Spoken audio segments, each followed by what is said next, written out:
ইন্দুবালা ভাতের হোটেলের সেই বিখ্যাত কচু বাটাটা আজকে আপনাদের সঙ্গে শেয়ার করব। পুরো ভিডিওটা দেখতে থাকুন, সত্যিই খুব সুস্বাদু। আর হ্যাঁ, এটা কিন্তু আমি ওয়েব সিরিজ দেখে শিখিনি, এটা আমার মায়ের থেকে দেখা। আমার মায়ের আগে অনেকবারই বানিয়েছে, তো ভাবলাম এটা আপনাদের সঙ্গে শেয়ার করি। আর এই কচুটাতে একদম গলা ধরবে না কোনো রকমই, এটা আমাদের বাড়িতেই বসানো, অনেকবারই খেয়েছি। আর যদি মনে হয় বাজার থেকে কেনা কচুতে একটু গলা চুলকাতে পারে, তখন গরম জলে একটু ফুটিয়ে নেওয়াটাই ভালো। আমরা শুধু বাড়িরই কচু না, আমরা কেনা কচুও অনেকবার খেয়েছি এইভাবে কাঁচা বেটে, একদমই গলা চুলকায় না। আমি তো এমনি মান কচু খেতে ভয় পাই, কিন্তু কচু বাটা খেতে খুব ভালোবাসি। আমাদের জেরিবাবু আবার একটু দেখতে আসলো এখানে কি হচ্ছে। আর খোসাটা কিন্তু আমার মা একটু মোটা করেই বাদ দিচ্ছে, বাকিটা আমিই করব। নারকেলটা ফাটিয়ে নিয়েছি, নারকেল কোড়ো ছাড়া তো কচু বাটা হবেই না। আর নারকেলের জলটা কিন্তু আমার খুব ভালো লাগে খেতে, এটা আর বাদ দেব না। পরে কাঁচা লঙ্কা তো লাগবেই, তো আমি কাঁচা লঙ্কা বাড়ির গাছ থেকেই তুলে নিতে যাচ্ছি।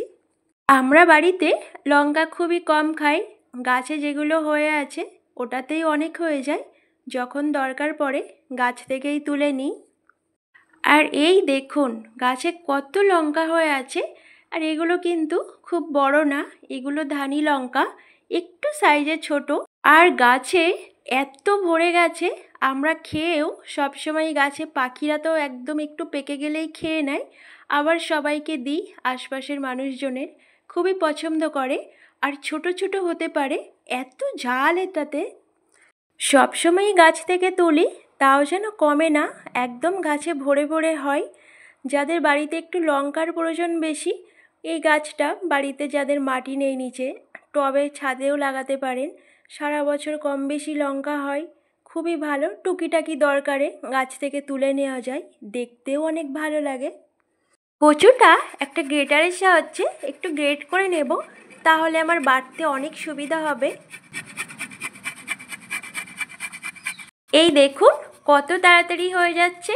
আর এটা কিন্তু আমি একদমই গরম জলে ফুটিয়ে নিইনি, আর আমার যে হাতে চুলকাচ্ছে সেটাও কিন্তু না। আর এটা বাটতে অনেক সুবিধা হবে, আর আমি এটা শিলেই বাটবো। আর আমি নারকেল কোড়োটা আর সর্ষে পোস্তটা ভিজিয়ে রেখেছি, বাটতে সুবিধা হবে, আর কাঁচা লঙ্কা। এই দেখুন কত তাড়াতাড়ি হয়ে গেল। এবার এটা বেটে নেব, বাটতে অনেক তাড়াতাড়ি হয়ে যাবে। আর এবার শিলটাই বেটে নেব, শিলটা আমাদের ব্যবহার হয় না ততটা, সেই জন্য বাইরেই থাকে। আমি ভালো করে এটা পরিষ্কার করে নেব, নিয়ে এটাতেই বাটবো।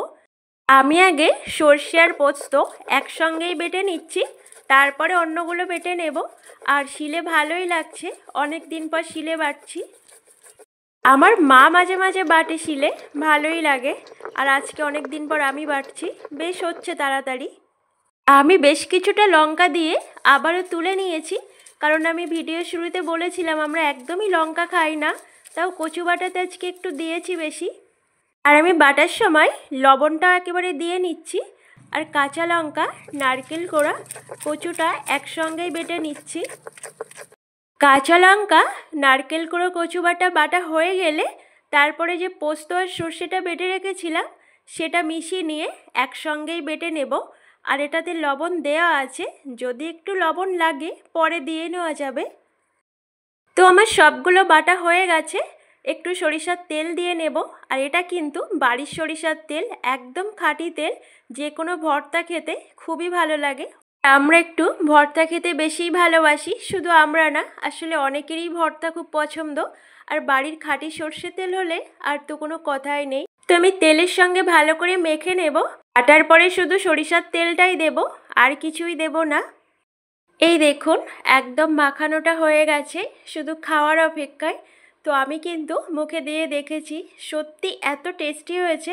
আর এই দেখুন বাড়িতে কিন্তু অন্যান্য কিছুই রান্না হয়নি, কচু রান্নাই হয়েছে মাছ দিয়ে, আর হয়েছে কচু বাটা। কচু বাটা থাকলে আর কিছুই লাগে না, কিন্তু কচু যেহেতু অনেক ছিল তাই রান্নাটাও করে নিয়েছে।